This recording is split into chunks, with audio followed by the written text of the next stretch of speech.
Amerika 20 tahun ke depan. Pria tampan ini mau meninggal. Tidak takut sedikit pun. Dokter bantu dia pasang sabuk pengaman. Menyalakan mesin. Mendorong ranjang ke depannya. Lampu pun menyala. Dan kepala Nathan diunggah. Ia di-scan sampai ke dunia maya. Tinggal di hotel mewah. Nathan melihat sekitarnya aneh. Dengar suara pelayanan Nora mengobrol. Tapi ia bosan. Dan mengontrol pakai mesin membiarkan. Nathan tidur. Nora menekan tombol. Menutup tubuh Nathan dengan selimut. Keesokannya Nathan terbangun karena cahaya matahari. Menjadi orang kaya, punya fasilitas lengkap. Bisa mandi air panas, bisa pilih makanan yang ingin dimakan. Buka jendela bisa lihat pemandangan. Tetangganya juga orang kaya. Wajah mereka selalu kasih senyuman. Jika mati bahkan bisa hidup dengan baik. Berbeda dengan orang miskin, mereka hidup di bawah tanah. Setiap orang hanya punya ruangan kecil. Tidak ada uang untuk beli yang bisa lihat pemandangan. Anak kecil juga tidak ada uang, cuman bisa main dari sampah. Semua buku cuman bisa dibaca sampai halaman 5. Kalau mau lihat lagi harus bayar. Jika uangnya habis, cuman bisa dimatikan. Kecuali kalau keluarganya membayarnya. Kalau tidak ada, mereka akan dimatikan. Nathan kaget melihat ini. Ia ingin makan sesuatu untuk meredakan hatinya. Baru aja mengambil makanan. Sambil mendengar berita. Sarapan pagi berakhir sampai jam 10. Tidak. Nathan kaget. Tidak kepikiran ini makanan maya. Semuanya hilang. Keluar jalan-jalan untuk menenangkan diri. Di tengah jalan, ia menemukan daun juga dikendalikan. Program juga mengatur seseorang untuk beriklan. Jika ia tidak suka, orang yang menawarkan iklan akan terus bicara. Karena program terlalu banyak, gambarannya jadi tersendat. Tak hanya butuh waktu untuk menyelam. Bahkan sampai pelayan juga tersendat. Nathan stres. Dunia maya ini tidak seperti bayangannya. Ia ingin balik ke dunia nyata. Ia berlari keluar, ingin mencari penghubung kedua dunia. Di dalam dunia maya, perilaku begitu bisa disebut bunuh diri. Karena toren berbahaya, dan bisa dimusnahkan. Tidak boleh melewati batas toren. Ia tetap melewatinya. Tiba-tiba pelayanan Nora muncul. Nathan marah, membuat Nora menangis. Tapi Nora tidak menyerah. Mungkin ketidaksempurnaan ini akan buat tempat ini seperti dunia nyata. Karena kehidupan tidak sempurna. Ia tergerak hatinya. Dan akhirnya kembali.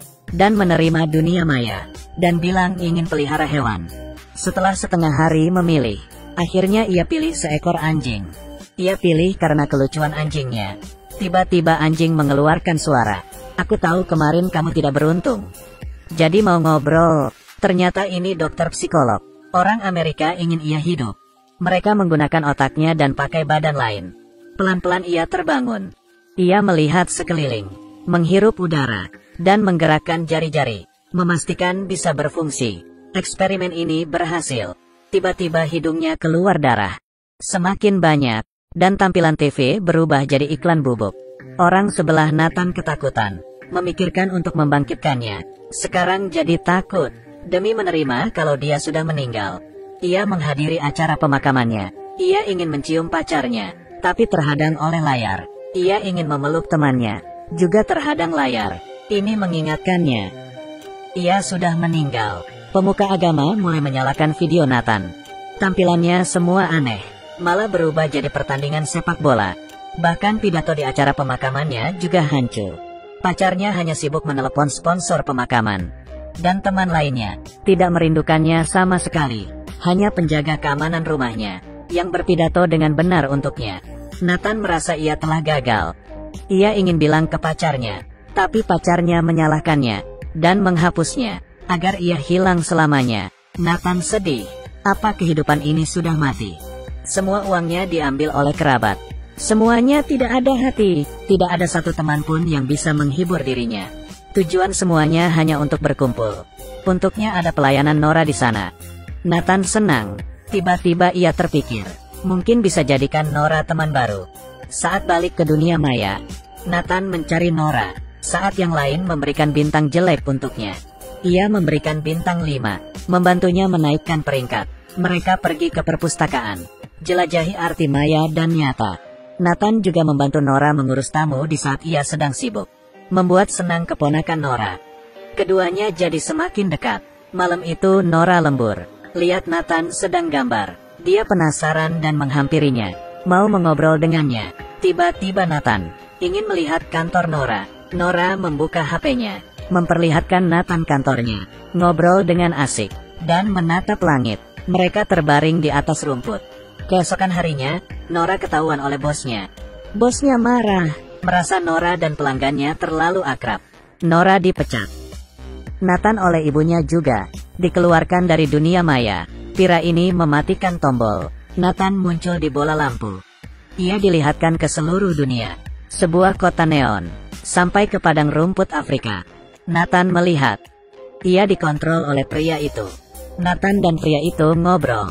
Harus tinggal di mana? Tiba-tiba pacarnya Ingrid masuk dan ingin membawanya pergi. Ibu Nathan tidak setuju. Dia adalah milikku. Dia bukan milikmu. Dia anakku. Keduanya berargumen. Pelayanan Nora bergegas muncul. Bicara yang masuk akal.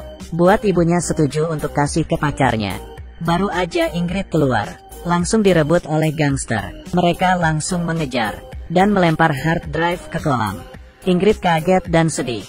Langsung masuk ke dalam kolam, mencarinya. Tapi dia tidak tahu, hard drive Nathan sudah diganti Nora. Ia dari awal tahu, ada orang ingin menghancurkan Nathan. Nathan dikembalikan ke dunia maya.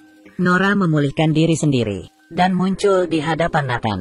Keduanya memutuskan, mencari tahu, siapa yang membunuhnya. Dunia maya ada perubahan besar. Nathan bisa diperbaharui, mengembalikan ingatannya. Sebelum diperbaharui, Nora mencari kesempatan. Mengambil kunci administrasi, lalu diam-diam memberi Nathan pen. Ia memindahi seluruh data. Saat perbaharuan, semua pelayanan mematikan tamunya jadi tidur dan pulang kerja. Tapi Nora diam-diam kembali ke kantor, membangunkan Nathan, membawanya lihat pembaharuan Aurora. Hampir aja ketahuan. Untungnya Nathan bawa pen untuk memodifikasi program. Mereka menjadi transparan. Baru aja lolos. Melihat pembaharuan Aurora semakin dekat, Nora kembali ke kehidupan nyata. Lihat Nathan di layar yang akan diperbaharui.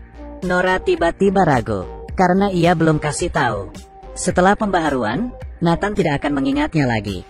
Demi mengembalikan ingatan Nathan, ia menekan konfirmasi. Keesokan harinya, ia dihidupkan lagi. Ia sama sekali tidak mengingat Nora. Nora sedih, menangis dan izin pulang. Sampai di rumah, ia mendapat telepon Nathan.